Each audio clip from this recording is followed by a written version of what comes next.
حضرت علی رضی اللہ تعالیٰ عنہ کو فرمانے لگے، سننے والے سامعین سنو، امام الانبیاء اعلان فرما رہے ہیں بیت اللہ شریف کے سائے میں، یا ایھا الناس قولوا لا الہ الا اللہ تفلحوا،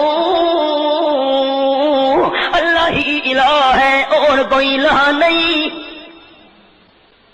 بس یہ اعلان کیا حضرت علی رضی اللہ تعالیٰ نے ہچکیاں لے لے کے آنسو بہا بہا کے بات بیان کی۔ مکے والے ظالموں نے حملہ کر دیا رحمت عالم صلی اللہ علیہ وسلم پر۔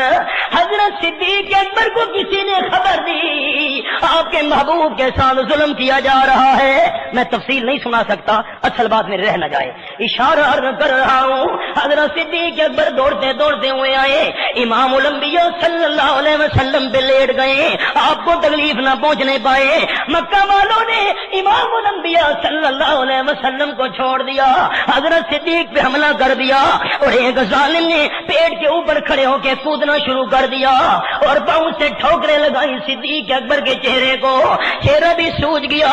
حضرت صدیق اکبر ظلم زیادتی کی وجہ سے بے ہوش ہو گئے۔ قبیلے والے آئے، بے ہوش صدیق اکبر کو اٹھایا، گھر لے گئے۔ تقریباً 3 دن کی مسلسل بے ہوشی کے بعد ہوش آیا۔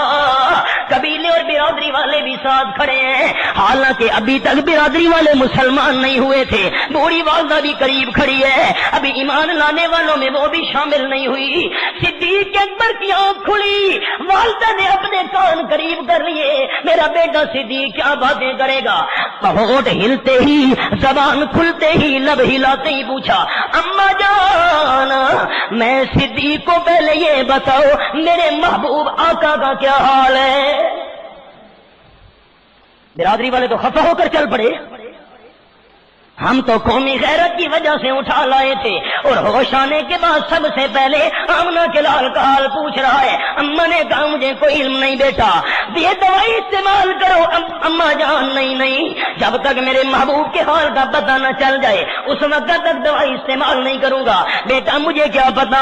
حضرت صدیق اکبر نے عرض کی، اماں جان ام جمیل رضی اللہ تعالیٰ عنہ سے پوچھائیے۔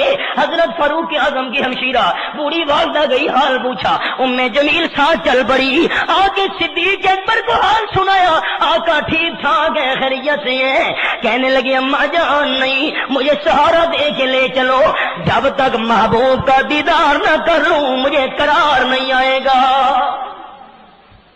پاکستان کے عاشق تو یہاں بلانا چاہتے ہیں امام الانبیاء کو، کہتے ہیں سنا ہے آپ، ملک میں سفر کرتا ہوں، شعر لکھے ہوتے ہیں دیواروں پر، سنا ہے آپ صلی اللہ علیہ وسلم، سنا ہے آپ ہر عاشق کے گھر تشریف لاتے ہیں، میرے گھر میں بھی ہو جائے اجالا یا رسول اللہ۔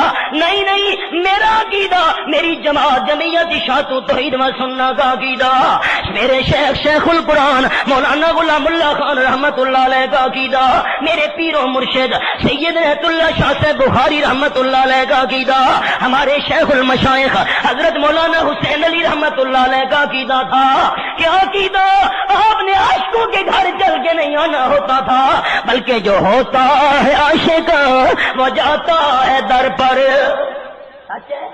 جو ہوتا ہے عاشق وہ جاتا ہے در پر، نبی کو وہ در در بلاتا نہیں ہے۔